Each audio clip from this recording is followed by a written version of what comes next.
అందరూ కూడా చెప్పినారు. ఈ చర్చిల మరమ్మతు కోసం మనం ప్రభుత్వ పరంగా కూడా సాయం చేస్తా ఉన్నాం.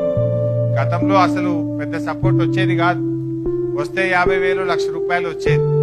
కానీ ఈరోజు మన సిద్దిపేట జిల్లాలో చూసినట్టయితే తెలంగాణ రాష్ట్రం ఏర్పడిన తర్వాత మన ముఖ్యమంత్రి కేసీఆర్ గారి నాయకత్వంలో 435 చర్చిలకు ప్రభుత్వ పరంగా సహాయం చేయడం జరిగింది. 435 చర్చిలు వాటి మరమ్మతు కోసం గాని కొత్త చర్చిల నిర్మాణం కోసం గాని 435 చర్చిలకు ప్రభుత్వ పరంగా సహాయం చేశాం. సిద్దిపేట నియోజకవర్గంలో తీసుకుంటే 107 చర్చిలకు మన సిద్దిపేట నియోజకవర్గంలో కూడా నిర్మాణం కోసం సాయం చేశాం.